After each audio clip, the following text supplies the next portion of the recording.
Vamos a hacer un ejercicio típico de cómo se calculan los extremos relativos de una función. Hemos buscado una función en la que tenemos prácticamente que aplicar todos los casos posibles. Lo primero que hay que hacer siempre es la derivada de la función, con lo cual lo vamos a hacer ya. Será, en este caso tengo un producto, dos términos, y entonces empezamos. Será la derivada del producto, será la derivada del primero, 4x cubo por el segundo sin derivar, más el primero sin derivar por la derivada del segundo. Bien, esto lo puedo agrupar de la siguiente manera, porque estamos viendo el x cubo y el 1 menos x al cuadrado, se puede sacar factor común, quedando 4 que multiplica a 1 menos x, y ahora, fijémonos, aquí nos ha faltado el menos 1, cuidado, hay que hacer la regla de la cadena y derivar ahí el menos 1, y ahora aquí menos 3x. Bueno, esto también se puede poner como x al cubo por 1 menos x al cuadrado por, y ahora será 4 menos 7x. Si operamos eso.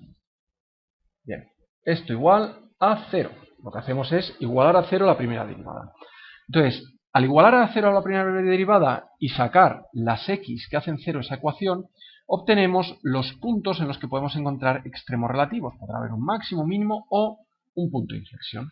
Entonces, aquí vemos claramente que hay una raíz para esa ecuación que es en 0, x igual a 0, eso se hace 0, en 1, aquí vemos la otra raíz, y eso también, vamos a llamarlo x3, hay otro punto aquí que es el 4 séptimos, en el que también esa primera derivada es igual a 0.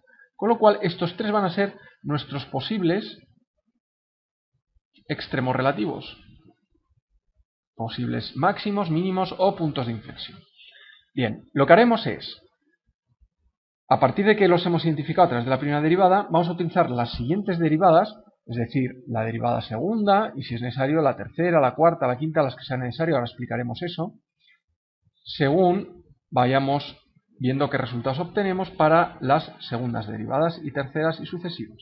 Entonces, la segunda derivada, recuerdo, hemos obtenido aquí 3 puntos que son ordenados ya, el x1 en 0, en x2 igual a 4 séptimos y en x3 igual a 1. En estos 3 puntos son posibles candidatos para ser extremos relativos. Eso lo hemos obtenido igualando a 0 la primera derivada.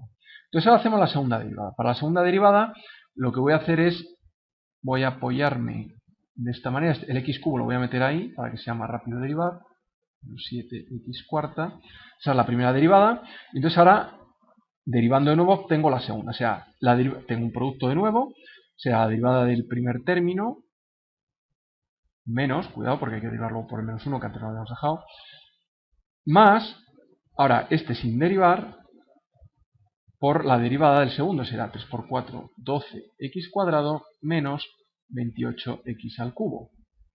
Bien, entonces ahora la segunda derivada la vamos a igualar, vamos a evaluarla en los 3 candidatos. Si sale positiva es un mínimo, si sale negativa es un máximo, y si sale 0 no sabemos qué ocurre.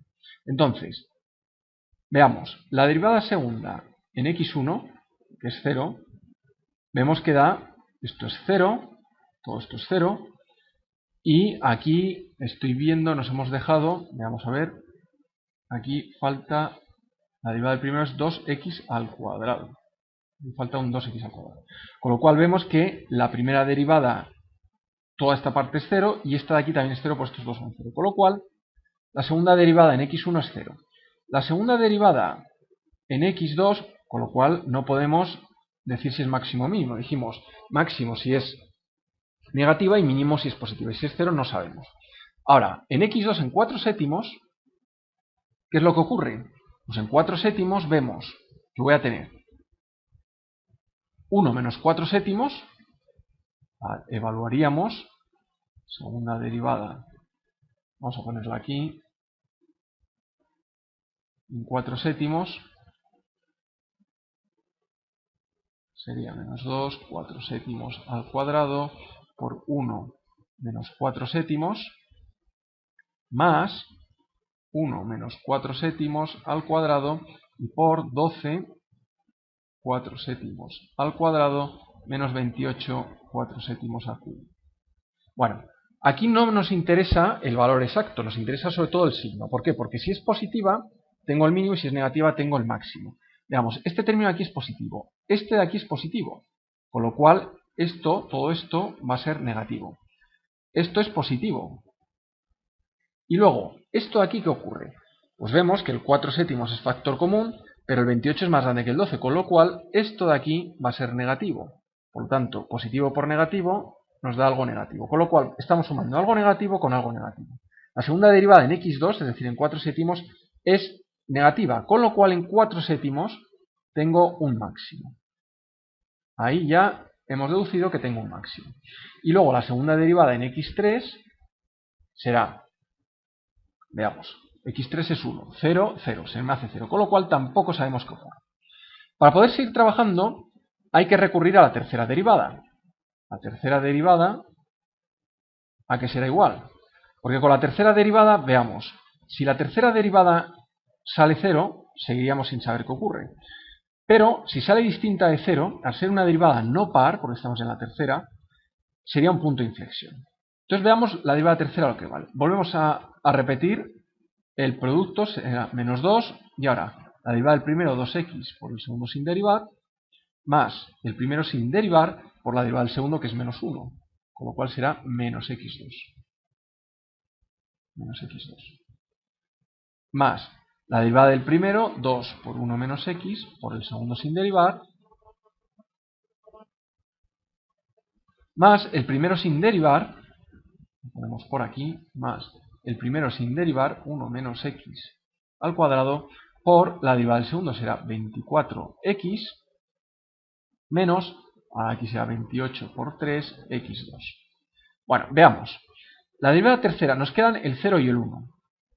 Bien, la derivada tercera cuando en x1, que es igual a 0, veamos, tengo esto es un 0, esto es un 0, y aquí tenemos también un 0, con lo cual es 0. Bien, al ser 0 no sabemos qué ocurre.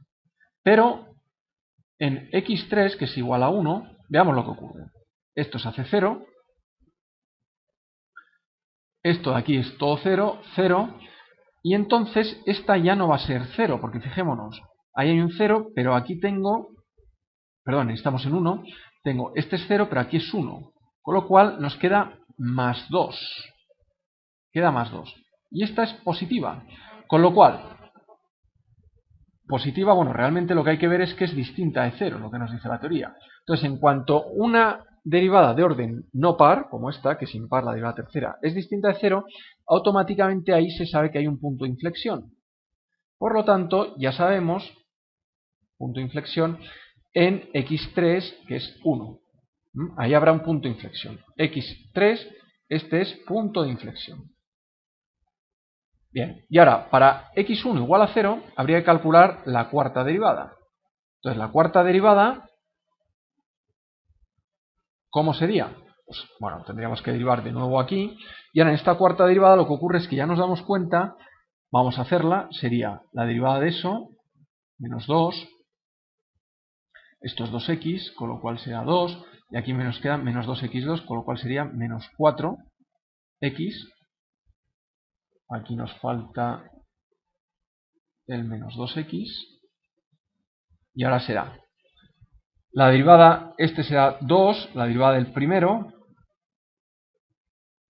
ahora será la derivada del primero, menos 1, por el segundo sin derivar, vamos a ponerle directamente derivada del primero, menos 2, por el segundo sin derivar, x2 menos 28, x3, más el primero sin derivar, esto es más laborioso ya, el primero sin derivar, y ahora por la derivada de este, que será 24x menos 28 por 3, x2, y ahora más la derivada del primero, que será 2, bueno, será menos realmente, menos 2 por 1 menos x, por el segundo sin derivar, 24x menos 28 por 3, x2, y ahora más este sin derivar, por la derivada de ese de ahí, que será 24, menos 28 por 3 por 2 y por x. Bien, veamos. Si esta derivada volviera a salir 0, habría que seguir trabajando, pero veamos qué ocurre.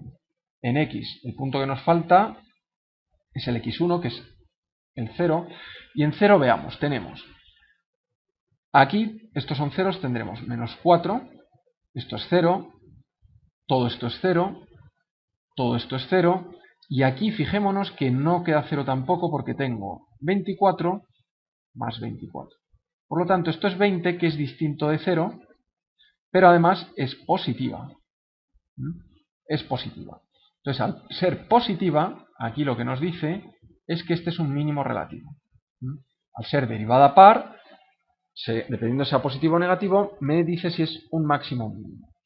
Como es positiva, pues aquí tenemos un mínimo relativo. Por lo tanto, resumiendo, vemos ha sido un ejercicio bastante extenso, pero hemos cubierto todos los casos. Este x1 sería un mínimo de la función. Esta función, aproximadamente si la representáramos, sería algo así. Sería en el 0 aparece un mínimo relativo. Vamos a pintarla. En el 0 aparecería ese mínimo relativo. En el 4/7 ese máximo relativo. Y en el 1 un punto de inflexión. Aquí habría un mínimo en 0, un máximo en 4/7 y en el 1 un punto de inflexión.